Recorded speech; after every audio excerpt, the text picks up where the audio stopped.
Hello guys.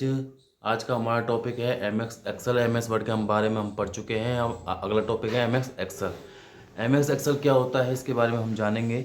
M S Excel Microsoft Office का एक भाग होता है जिसे स्प्रेडशीट या स्प्रेडशीट पैकेज के नाम से जाना जाता है, जिसमें डेटा को रो और कॉलम में लिखा जाता है जिसमें डेटा को रो और कॉलम में लिखा जाता है और उसके बाद उस पर किसी भी तरह की कैलकुलेशन कर सकते हैं, जैसे कि मैथमेटिकल, स्टेटिस्टिकल और finance etcetera.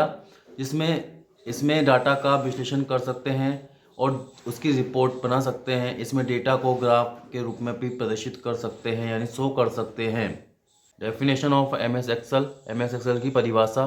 Microsoft Excel Microsoft company द्वारा बनाया गया ऐसा सॉफ्टवेयर है जिसमें उपयोगकर्ता को स्प्रेडशीट सिस्टम में एक्सेल फॉर्मूला का प्रयोग करके डेटा को ऑर्गेनाइज, फॉर्मेट और कैलकुलेट करने की अनुमति देता है। यह सॉफ्टवेयर माइक्रोसॉफ्ट ऑफिस का ही एक भाग है। इसमें एक्सेल के अलावा भी और एप्लीकेशन होती हैं जिनका हम लोग यूज करेंगे आगे। एम एस एक्सेल एक स्प्रेडशीट एप्लीकेशन है जिसका उपयोग बहुत सारे कामों को पूरा करने के लिए करते हैं, जैसे data calculation, format etcetera. M S Excel का पूरा नाम माइक्रोसॉफ्ट एक्सेल होता है। एम एस एक्सेल का पूरा नाम है माइक्रोसॉफ्ट एक्सेल। हम यहाँ पर इसके लेआउट के बारे में जानेंगे कि इसकी क्या क्या क्या ऑप्शन होते हैं इसके अंदर, लेआउट के अंदर। ठीक है। इस एप्लीकेशन में काम करने के लिए और इसे सही तरीके से चलाने के लिए आपको इसके लेआउट को समझना ज़रूरी है।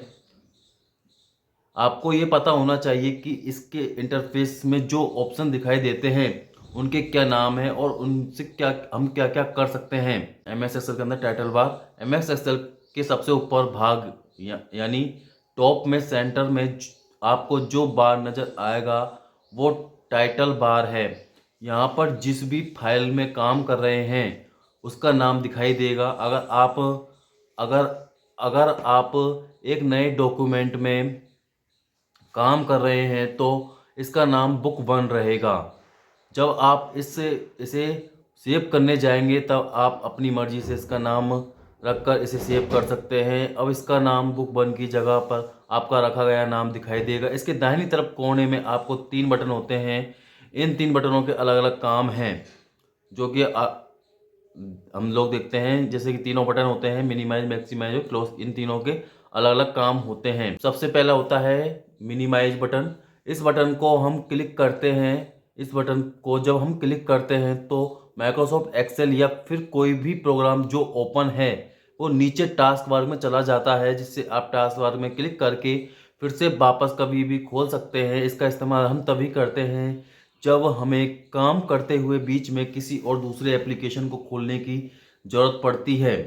मैक्सिमाइज बटन का उपयोग करके हम माइक्रोसॉफ्ट एक्सेल या फिर किसी भी अन्य प्रोग्राम के बॉक्स यानी डायलॉग बॉक्स को अपने मन के मुताबिक आकार में बदल सकते हैं। यानी कि मैक्सिमाइज का मतलब होता है कि छोटा या बड़ा करने के उपयोग में हम लोग इसे ले सकते हैं।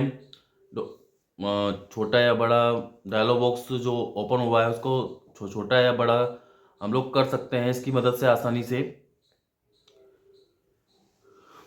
कर सकते हैं।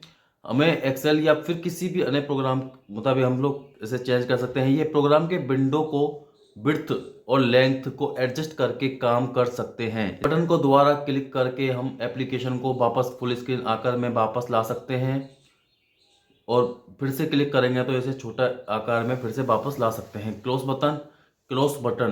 नहीं होता, क्लोज बटन होता है, CLOS, क्लोज बटन। इसे क्लोज बटन बोला जाता है। ये बटन रेड कलर में होता है। इसे जब हम क्लिक करते हैं तो एप्लीकेशन या जो प्रोग्राम होता है वो बंद हो जाता है, यानी स्विच कर जाता है। ठीक। अगला है ऑफिस बटन, जो कि बाएं साइड टॉप में टाइटल बार में ऑफिस बटन गोल गोल सा जो स्क्रीन पर आपको दिख रहा है वहाँ पर ऑफिस बटन होता है। ऑफिस बटन का क्या काम होता है।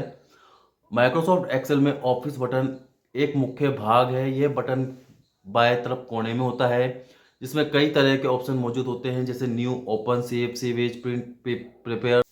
Quick access toolbar title bar में ही स्थित क्विक एक्सेस टूलबार भी एक प्रमुख ऑप्शन है। इस टूलबार के प्रयोग हम ज़्यादा उपयोग होने वाले कमांड्स को वहां पर लाने के लिए करते हैं। इसका मतलब यह है कि आप जिस भी ऑप्शन या कमांड का उपयोग बार बार करते हैं उसके लिए आपको मेन्यू में जाकर उसे क्लिक करने में देरी होती है, तो आप उसके कमांड को यहाँ पर जोड़ सकते हैं और फिर आपको ज़्यादा अंदर जाने की ज़रूरत नहीं पड़ती है। वो command quick access tool bar में ऐड हो जाता है। आपको ज़्यादा अंदर जाने की ज़रूरत नहीं पड़ती। यदि किसी कमांड को आपको जोड़ना है तो आपको ज़्यादा अंदर जाने की ज़रूरत नहीं पड़ेगी। वो command quick access tool bar में ऐड हो जाता है और आप सीधे यहीं से उसी कमांड का प्रयोग कर सकते हैं। ठीक है, समझ में आ रहा है ना? थोड़ा बहुत बिल्कुल बेसिक नॉलेज दे रहा हूँ अभी फिलहाल में, तो आपको समझ में आ रहा है ना? मेन्यू बार टाइटल बार के ठीक नीचे स्थित होता है, जो कि स्क्रीन पर आपको दिख रहा है। इसमें एमएस एक्सेल में प्रयोग होने वाले जितने भी ऑप्शंस होते हैं सबका एक खास काम होता है और हर टैब के अंदर इसके अपने रिबन होते हैं, जिसमें बहुत सारे टूल्स होते हैं। रिबन मेन्यू भी इसके नीचे रिबन होता है। रिबन मेन्यू इसके नीचे रिबन होता है। मेन्यू बार के हर एक टैब के लिए अलग अलग रिबन होता है। हर रिबन के अंदर ढेर सारे ऑप्शन मौजूद होते हैं जिनमें सबका अलग अलग काम होता है और हर टूल बहुत महत्वपूर्ण होता है। नेम बॉक्स रिबन के नीचे बाएं तरफ आपको जो एक छोटा सा बॉक्स दिखाई देता है वो नेम बॉक्स होता है। इस बॉक्स में आपको हर सेल का नाम दिखाई देता है। आप जब इसमें किसी सेल का नाम डालते हैं तो उसे ढूंढ सकते हैं। फॉर्मूला बार नेम बॉक्स के दाईं तरफ का बॉक्स जो होता है वो फॉर्मूला बार होता है। इससे हम फॉर्मूला लिखकर अपना काम कर सकते हैं। इसके अलावा हम जिस सेल में काम करते हैं या फिर कुछ भी लिखते हैं वो फॉर्मूला बार में हमें दिखाई देता है। टेक्स्ट एरिया और मेन वर्किंग एरिया, यहाँ पर सेल होते हैं रो और कॉलम के रूप में दिखाई देते हैं। हम अपना सारा काम इसी पर करते हैं। इसी पर हम टेबल बनाते हैं, उसमें डाटा डालते हैं, कैलकुलेशन करते हैं। इसी को हम सीट भी बोलते हैं। स्टेटस बार ये टेक्स्ट एरिया से ठीक नीचे होता है। ये टेक्स्ट एरिया के ठीक नीचे होता है। यहाँ पर seat tab, page layout, sector और जूम लेवल सेट करने के ऑप्शंस होते हैं।